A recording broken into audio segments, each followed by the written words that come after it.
Hello, welcome back to Auto Pop Culture. Today we're going over the LA-based singer called Simon Curtis and his third album called Angel Aura. So this person has been somebody that I just completely fell in love with since I think I actually let me just I love this guy a lot, but I definitely came across his songs very sporadically. I randomly came across Flesh back in 2020 or 2011 when he released his album Raw, and I did listen to that full album. But I really loved that Flesh because it was so different. It was the production was different, not really something you hear, and it was from a gay singer. So I was like, okay, gotta get into it. So I did, and I did like it. And I was like, okay, well, I need to kind of keep track of him. But at that time, I think we were still kind of getting used to the whole idea of like Spotify and everything. So I didn't have full on access to a lot of his songs yet. So I had to buy things if I wanted to listen to it, or listen to previews over and over and over again. So, so with this came in with actually going into 8-Bit Heart, which I thought came out after Raw, but actually came out before Raw. What I got into was Super 8-Bit Heart. So that one actually seems like it's a deluxe one since it's supposed to be a remix album, but it turns out to be a deluxe one. But I got into Super Psychic Love or Psycho Love, and I love that because it gave me like the nod to a it just gives me very hardcore nuance or nostalgia, like kind of pop in the early 2000s, yet but the gay pop, because when gay pop does pop, it's all, and definitely in the 2000s, it's a lot of bam bam bam, very hard hitting and very in intense vocals and harmonizing. Sometimes you'll get a key change. Like it's all about the drama, and I love that about this song. It just completely hits you with that. And so listened to the album, thought it was okay. That was okay. I definitely got some songs from it too. Um, and so I kind of carried on from then on, and then he came out on Valentine's Day 2019 with Love. And I lost my shit. I was just like, what is this? What is this harmonies? What is this falsetto? What is it? All of this? Like, I didn't really think too much about him for a minute, and then here he is again. I was like, what? And I was like, okay, we got another album coming. Okay, this is the one I'm actually going to pay attention to. I'm going to be here for it. Everything. And for a while, and then COVID hit. I think COVID was an issue, maybe some other issues too. But he released Graduate and Rainbow, which I really love both of those. So I was ready. I was ready for this album, and it didn't come out till now, like literally this year. And I was so just like, oh, there it is, there it is. This is the album. I gotta listen to it. And I was so excited, but I was also worried because I was like, it took a long time to get out, so maybe it's gonna be maybe it won't be as great as I think. Maybe I should lower my expectations. So I kind of did as I got into it. But I was like, you know what? But I really like his vocals. I love Love. This has to be in that ballpark of the album. So I listened to it, and it completely was. It exactly is that and more.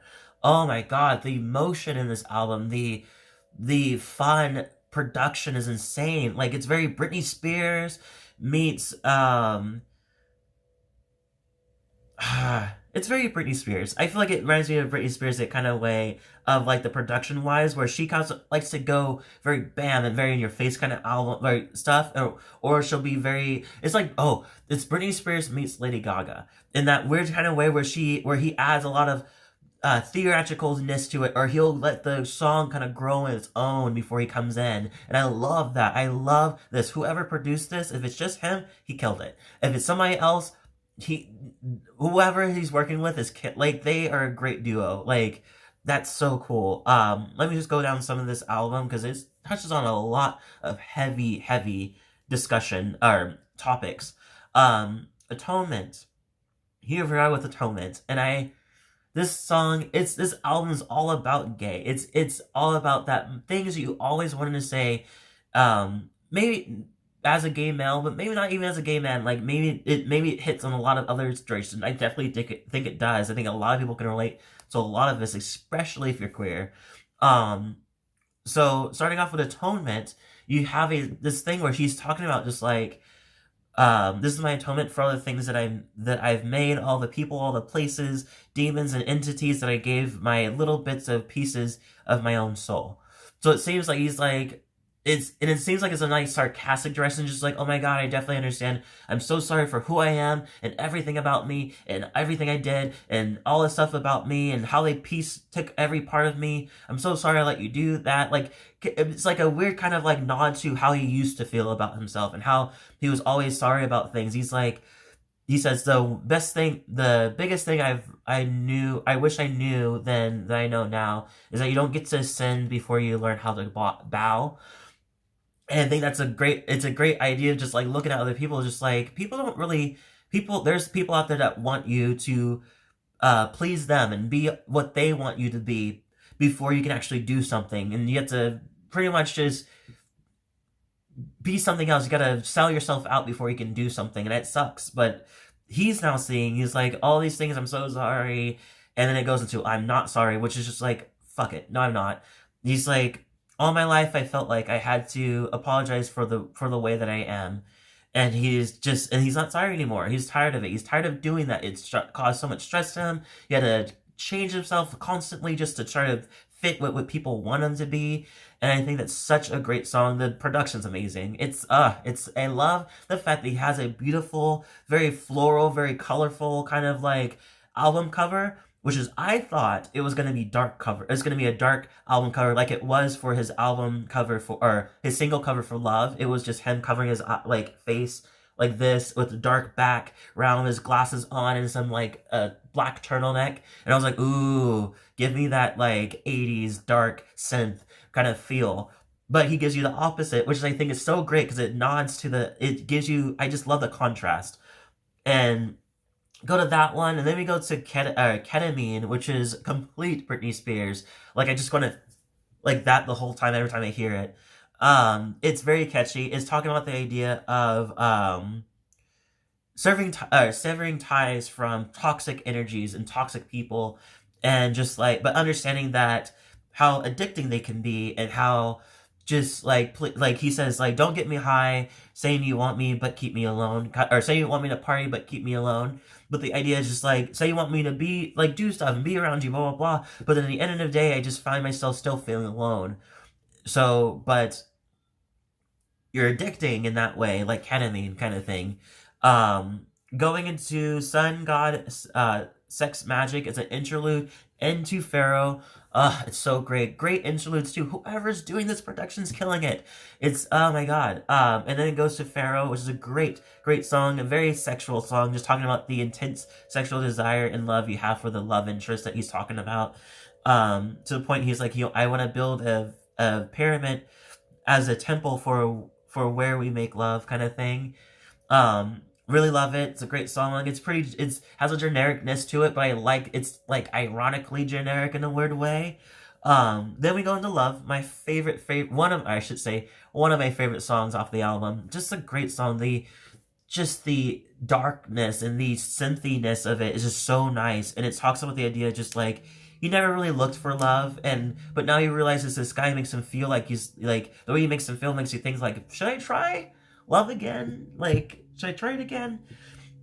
It's a really, really fun song. It just literally says, like, I never wanted anybody. I just wanted to be with a body. You make me wonder if there's more with you, kind of thing. From Love we go to Pain. Pain is an intense song. I have to say, this has to be one of the most intense gay songs I ever came across, and I love it. I love it. It's 9 minutes and 2 seconds of magic, and it's a long song. It's a very long song. That's because you need to feel it. You need to feel how it feels, what he's talking about, what he's trying to give to you. You know, he's trying to tell you that like, this pain is so intense to the point that he debated suicide. He felt like, and also felt like this person that he's with doesn't even understand it, doesn't want to understand it, and just completely uses his body to their own advantage towards him.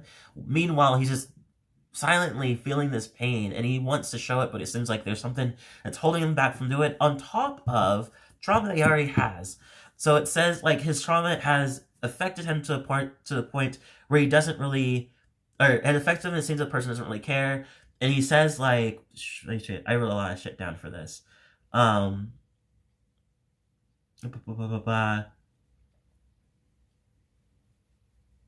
Oh, got too many fucking feelings. I can't keep track of what's real and what's fake.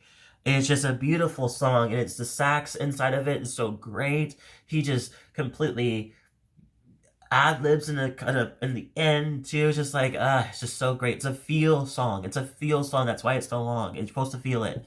Going into Fairy Boy, my other favorite song. I love this song. It's complete celebration, queer celebration, telling you just like the idea, especially more direct, more male direction. Just like the idea that you always like switching your hips and having a lisp and having these kind of things that people say that's like like not manly and he's a queer and all these things that makes people attack gay men for their masculinity and for having feminine features. And it's just like this is saying like you deserve love. Everybody deserves love. Everybody deserves love, and you just as much as everybody gets love, you will get love too. You deserve it, you know.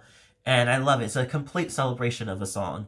Definitely good palate cleanse from pain because it definitely just got you in it got me in the chest. Going back into a little sadness, we go into Holy Ghost, which talks about hiding away from the world because of his trauma, and he doesn't want to anymore. He doesn't want to do that anymore, but it feels like he just finds himself repeatedly finding himself going there. And he starts off by saying like, I made my way to the couch. That's not really much. That's not really going anywhere, but it's something for today, you know. And I think it's such a complete definition of talking about like somebody being in a complete depressive space or just complete in a just depression completely. Just this is how it feels, you know. And I feel like that's just I love how he pronounces this down. It's so great. And he says this one thing too that also kind of nods to the idea of suicides. Like, how many times do I have to almost die until I get it right, until I see the light and reconnect with my gratitude? And why don't I have any gratitude? It's just like it sucks. In that space, you're just like, why don't I have a gratitude? Why am I not thankful for life? But your body and your mind doesn't want you to. Your body and your mind is such stuck in this space. It's not that you don't. It's like he wants to feel gratitude. He's trying. I think he's trying in this song, but it just feels like it's that the pain is just so heavy. It's just weighing him down, kind of thing. Going to Graduate is a great song to go after this song. It's pretty much him picking himself back up and saying like, you know what? After all the bullshit I've been through and all this stuff like that, I'm ready to go. I'm ready to go. Just go out into the world and be who I am and kind of take this, what I've learned, and apply it to what I can with the future of the world. The future of the world, if that makes no sense. With my future and everything. This is talking about growing up. It talks about growing up. It's talking about letting go. Talking about evolving in different aspects. Like the first one was about how people just talk shit about him. He's like, "Fuck you all. I'm going. Who cares? I'm going up. I'm going up. As in, I'm still making my life matter and going and continuing to work on myself. So I'm ready to go up. I'm still ascending while you guys are talking shit. Doesn't matter. I'm still gonna keep going." And then it goes into letting go in that space where it talks about a relationship that he's in, where three relationships, I should say, or two. One with the parents and one with a lover. Letting go of the lover direction because they put you through a lot of bullshit. So after all of that, you're ready to let go of the relationship. And then the other part, I feel like, is a mix between evolving and letting go. Because his parents definitely never understood him. He literally says that. He like... let me see if I can find it. Never mind what my father says. He didn't know me anyway. Never mind what my mother says. I couldn't save her anyway. It makes me think about the idea that maybe father kicked him out. Maybe father was making it very hard for him to live as a gay person or a gay man in his life or keeping him in his life. So he's like, he never understood me. And then maybe mom was maybe complicit to this trauma and how this thing has made her feel, or how these things has made Simon feel. So he's like, I can't save her anyways. Like, it seems like he still loves his mom, but he still like he knows that if she's still attached to the father, who doesn't want to be around him, then he knows, he's like, I can't really, there's nothing I can do about her then, you know? Like, that's kind of her choice. She chose to stay, she chose to be complacent, and that's how it's gonna be, you know? I can't worry about that, I gotta keep on going with me. And I love that. I love that. It's such a nod to how queer people, or a lot of queer people like us feel. Just like a lot of people do not have family because they don't really have, because they don't accept them. So they have to learn how to be by themselves, how to learn how to be their own cheerleader and everything. And I think this is exactly what this song's about. Going into the last one, it talks about it's rainbow. It's a beautiful rain. I love it. It ended with this song. It's such a beautiful song. It just talks about the idea of just or I'll read one part. It says, "I arrived in this world that made it clear that they don't want me.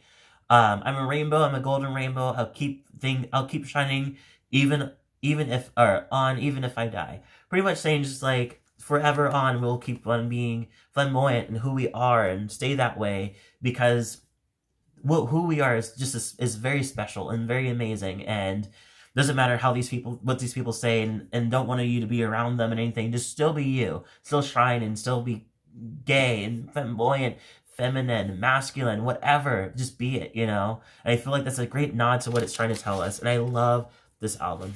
I completely give it a 10 out of 10 easily. I'm so proud of him too. It came out with claws. It came out with teeth. It came out with tears. It came out with blood. All of it. I love it. Leave a comment below, tell me what you thought. If you like this album, let me know. If you didn't, let me know. If you like this video, hit the like button, subscribe button, notification bell, so you get more of my videos. Thank you so much for watching. I'll see you on the next video.